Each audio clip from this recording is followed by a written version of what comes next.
Hello single girl single boys ඔන්න මං ආවා.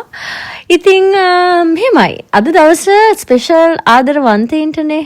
ඇත්තටම කිව්වොත් මේ සිංගල් අපිටත් දවසක් තිබුණා නම් හොඳයි කියලා හිතෙන්නේ නැද්ද?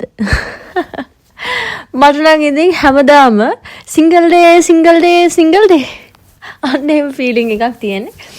හැබැයි ඉතින් ආදරවන්තයින්ගේ දවසට වැඩිය මට හිතෙනවා ඒක හොඳයි කියලා.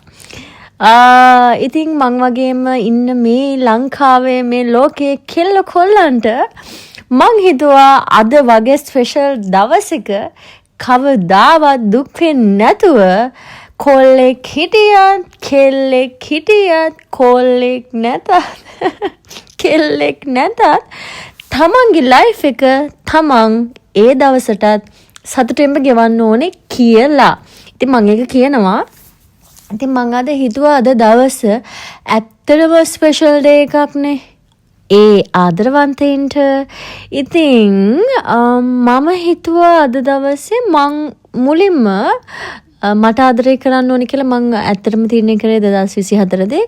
ඉතින් දැන් මං මේ හම්බ වෙන වැලන්ටයින් ඩේ එකට මං හිතුවා අද දවසේ මම මොකක් හරි ස්පෙෂල් දෙයක් කරන්න ඕනේ මං වෙනුවෙන් කියලා.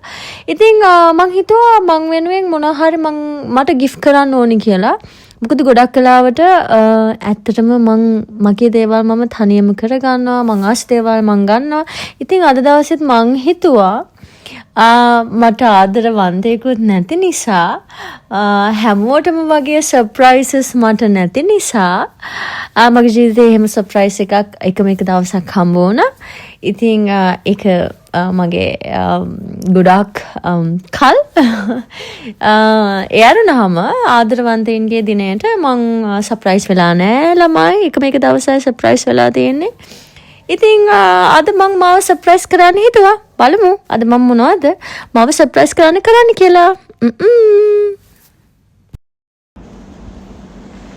ඉතින් මං ගත්තේ ජුවලරි, ඒ වගේම බෑග්, ෂූස්, ඒ වගේම වෙන මේ වගේ පුංචි ගිෆ්ට් එකක් ගත්තා. මගේ චූටි පැන්සෙට් ඔයගොල්ලන් බලා ගන්න පුළුවන් ඒ කවුද කියලා.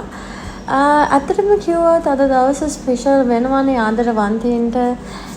හැබැයි ඉතින් සිංගල් අයටත් අද දවස් ස්පෙෂල් කරගන්න පුළුවන්. ඒක වෙනස් වෙන්නේ අපි හිතන විදිහත් එක්ක. ඉතින් මොන දේ තිබුණත් නැතත් රද්ද දෙයින් සතුටු වෙන්න කොල්ලෙක් හිටියත් නැතත් අනේ සතුටින් ඉන්නනේ මේ ඉන්න චූටි කාලේ අපිට පොඩි කාලයයි තියෙන. ඉතින් අපි කවුරුත් ගැන හිතලා දුක් වෙලා අඬලා දොඩලා වැඩක් නැහැ. හොඳම දේවල් හම්බ වෙනවා හොඳම වෙලාවට. ඉතින් මමත් එහෙම හිතාගෙන ඉන්නවා. අපි බලමු හොඳම කෙනෙක් හොඳම වෙලාවට හම්බ වේද කියලා. Happy Valentine's Day!